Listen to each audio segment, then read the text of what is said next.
નમસ્કાર વિદ્યાર્થી મિત્રો, સ્વાગત છે તમારું તમારી પોતાની યુટ્યુબ ચેનલ માય ક્લાસમાં. આજે આપણે ભણીશું ધોરણ 6 વિષય ગુજરાતી પલાશ અલંકાર સ્વાધ્યાય પોથી સેમ 1માં પાઠ 3 ચોમાસામાં સૃષ્ટિ સૌંદર્ય, જે પ્રકૃતિ નિબંધ છે અને જેના લેખક છે ગીજુભાઈ બધેકા. પ્રશ્ન નંબર 1 ચાલુ કરીશું વિદ્યાર્થી મિત્રો. સાચો વિકલ્પ શોધી તેનો જવાબ સામે ચોરસમાં લખો. પેલું છે ઝાડ આખો દિવસ હલે છે એટલે શું? તો લોકો પવનથી ઝાડના ડાળી પાંદડાનું હલવું. ધરતીએ લીલી સાડી ધારણ કરી છે તેમાં લોકો બી બધે લીલું ઘાસ ઉગી નીકળ્યું છે. ત્રીજું નદીના પાણી ફૂલોને નચાવે છે એટલે શું? તો લોકો ચોમાસામાં ઉછળતા નદીના પાણી સાથે ફૂલ ઉછળે છે. પછી હવે છે પાઠના આધારે સાચો વિકલ્પ સામે રાઈટની નિશાની કરવાની થાય છે. ચાલો. તરવરિયા, ચંચળ, ચપળ, અધીરા તેમાં લખો બી અને સી. પછી વેગ, ઝડપ તો એમાં ત્રણેયમાં સાચું. નાજુક, કોમળ અને મૃદુ તેમાં આવશે બીમાં સાચું. ચોથામાં લખો હર્ષ અને આનંદ. પછી પાંચમામાં લખો પહેલામાં સાચું. ચલો ખાલી જગ્યા પૂરો. પહેલી ખાલી જગ્યા લખો ઝડપથી, બીજીમાં સાચવીને, ત્રીજીમાં ઘસી ઘસીને, ચોથીમાં મોટેથી, પાંચમીમાં ધરાઈને, છઠ્ઠેથી ઓછું અને મોઢેથી, પછી શાંતિથી અને ગુસ્સેથી, ને રમતા રમતા અને રડતા રડતા. ચાલો, શબ્દ સમૂહ છે આપેલું છે, વર્ગીકરણ કરવાનું છે. ચોમાસાને લગતા ચોમાસા જીવો અને વિશેષ દર્શાવતા જોઈને લખી શકો છો વિદ્યાર્થી મિત્રો. નદીને લગતા અને પક્ષીને લગતા. પછી છે પાંચમો પ્રશ્ન જોડકા. ચોમાસું તેમાં આવશે સી સહજ સૌંદર્ય, મધ ચૂસતું પક્ષી તેમાં આવશે શક્કરખોરો, અને ઝરણું તેમાં આવશે બી મધુર ગાન. ચલો હવે કૌંસમાંથી યોગ્ય શબ્દ લખી ઉદાહરણ મુજબ સરખામણી કરવાની છે. મોતી, ચકોર અને લખોટી તો આંખ. કાંચ, લાકડા, કુમકુમ, કર્ણ જેવી નીંદર. ઢીંગલી, ચાંદા અને ગુલાબ તો બાળક. જોઈને લખી શકો છો વિદ્યાર્થી મિત્રો. રાક્ષસ, રાવણ અને બિલ્લીના બચ્ચા તો કે મોઢું. મસોતો, નેપકિન અને ધાણા જોઈને લખી શકો છો. પછી આગળ આડાવડા લખાઈ ગયા છે શબ્દ, એને યોગ્ય સ્થાને મૂકી ફકરો ફરીથી લખવાનો છે. અહીંયા પણ જવાબ પૂરો તમે લખી શકો છો. પ્રશ્ન નંબર 8 છે. પાઠના આધારે જવાબ લખવાના થાય છે. નદીનું પાણી ચોખ્ખું હતું કે ગંદુ કેવી રીતે ખબર પડી? ચોમાસામાં ચાલી રહેલું છે તેથી નદીઓમાં નવા નીર આવ્યા છે.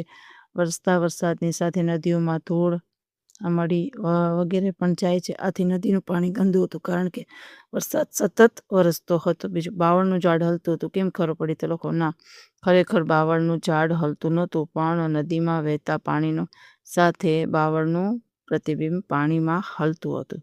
કાગળિયું હોડી બનાવનારા નિશાળિયા હશે એમ ગીજુભાઈને કેમ લાગ્યું? તો લોકો નિશાળિયા પાસે જ રફનોટ છે, જ્યાં વધારે કાગળ હોય એ કાગળના ગુરુ કહે છે રફતપ પણ હોય છે એટલે. શક્કરખોરો પક્ષીનું 2-3 વાક્યમાં. શક્કરખોરો લાંબી અને પાતળી ચાંચ ધરાવતું એક નાનકડું પક્ષી છે. પેર તણકે કોકાકવા ઝાડ છે અને વેલ પાસે ઉડે છે, ફૂલોમાંથી મધ ચૂસે છે. ગીજુભાઈ બાળકોને શી સલાહ આપે છે? ગીજુ, બાળકો તમે જાગ્રત થાવ, સ્ફૂર્તિ લાવો ને ફરવા રખડાવો. આકાશમાંથી વરસાદ ભલે વરસતો હોય, છત્રી લઈને બહાર નીકળો. નદીના ચરને પશુઓ, છત્રીઓ, જીવજંતુઓને જુઓ. ખેતરમાં થતું નિહાર જુઓ. એવા કયા જંતુઓ જીવો છે જે તમને ચોમાસામાં, જેમ કે ગોકળ ગાય, પાંખોવાળા મકોડા, અળસિયા, ભરવાડ, તીતી ઘોડો અને દેડકા વગેરે. ચાલો હવે પ્રશ્ન નંબર 7. આ નિબંધ સાંભળવા તમને ક્યારે મજા આવે? આંખો બંધ કરી રાખીને સાંભળીએ તો શું ફરક પડે? અત્યારે ચોમાસું ચાલે છે, આકાશે વાદળ વર્ષ પાસે મળી આવે છે. કોઈ વાર ગાજર તો કોઈ વાર ગજનાવી મેઘના જળ પૃથ્વી પર ઉતરે છે. આ સાંભળવાની મજા પડી. આંખ બંધ કરતા અમને વાદળોના ગડગડાટનો અનુભવ થાય. વીજળી કેમ થતી હશે?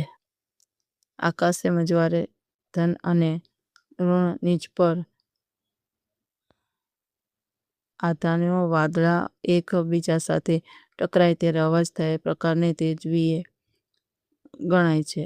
તે વીજળી કહેવાય. ત્યારે ખરેખર જળથી ભરેલ વાદળ ભેદપૂર્વક એકબીજા સાથે ટકરાય છે અને આ યોજના સાથે તથા ગડગડાટને વરસાદ ગાજે એમ કહે છે. ચાલો પ્રશ્ન નંબર 10 અને 11. જાની વાલી પીનારા મેઘદર્શનમાં કયા કયા રંગો છે?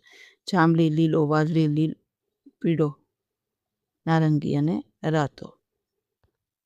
પ્રશ્ન નંબર 12. જો વરસાદ પડે ત્યારે તમને કઈ જગ્યાએ જવું ગમે, કેમ? જોઈને લખી શકો છો વિદ્યાર્થી મિત્રો. પછી પ્રશ્ન નંબર 9. જો સવિસ્તાર જવાબ લખવાના છે. ચોમાસામાં સૃષ્ટિ સૌંદર્ય નિબંધ દાદા ચોમાસાનું વર્ણન લખી શકો છો. કુદરતના કોરે ખેલવા માટે ગીજુભાઈ બધેકા બાળકોને શું શું કરવાનું કહે છે? પણ તમે લખી શકો છો. હવે છે વ્યાકરણ વિભાગ. સમાનાર્થી. વર્ષા ઋતુ, વર્ષા, વરસાદ, વર્ષા, પૃથ્વી, ધરતી, હવા, પવન, વાદળ, જળકર, ફૂર્તિ, તાજગી, સીમ. તો આવશે ખેતર. ઇન્દ્રગોપ અને ગોકળગાય. જાગ્રત તો કે સુસ્ત, આનંદ તો કે ઉદાસ, મધુર તો કે કડવું, ગામડું તો કે શહેર, નિર્દોષ તો કે દોષી, ખુલ્લું તો કે બંધ. ચલો વાદળની ગજડા અને વીજળી તો કે ગાજવીજ. રાત્રે તીણા અવાજથી બોલતું જીવડું તમરું. દરિયામાં ગયેલી જમીનની લાંબી પટ્ટી પૂચર. જેની 3 બાજુએ પાણી હોય તેવો ભાગ દ્વિકલ્પ. ચોમાસામાં થતું એક જીવડું ગોકળગાય. 2 મોટા સમુદ્રને જોડનારી ખાડી સામુદ્રધુની. ચલો ક્રિયા વિશેષણ ખાલી જગ્યામાં તમે લખી શકો છો જોઈને વિદ્યાર્થી મિત્રો. પછી આવી જ રીતે કોષ્ટકમાં લખવાનું છે.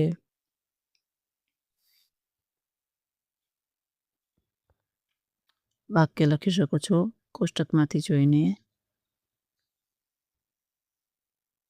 પછી છે નામ સાથે વિશેષણ યોગ્ય જોડ મૂકીને બનાવો. એ પણ જોઈને લખી શકો છો વાક્ય. 7મો પ્રશ્ન છે ક્રિયા વિશેષણ શોધીને લખો. જો આપેલા છે વિદ્યાર્થી મિત્રો લખી શકો છો.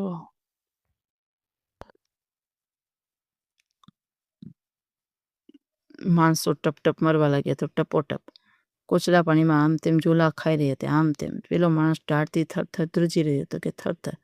હવે રૂઢિપ્રયોગ. બાંધેલી પાંખો છૂટી જવી તો કે સ્વતંત્રતા મેળવવી. વેકેશન પડતા બાળકોની બાંધેલી પાંખો છૂટી જાય છે. રંગોની મિજલિસ કરવી, આનંદ ઉલ્લાસ કરવો. ધૂળેટીમાં મિત્રો સાથે રંગોની મિજલિસનો આનંદ વિશેષ હોય છે. ચાલો વિદ્યાર્થી મિત્રો આજના વિડીયો લેક્ચર માટે જો તમને વિડીયો ગમે તો લાઈક કરશો, તમારા મિત્રો સાથે શેર કરશો અને મારી ચેનલને સબસ્ક્રાઈબ પણ કરશો. આવજો.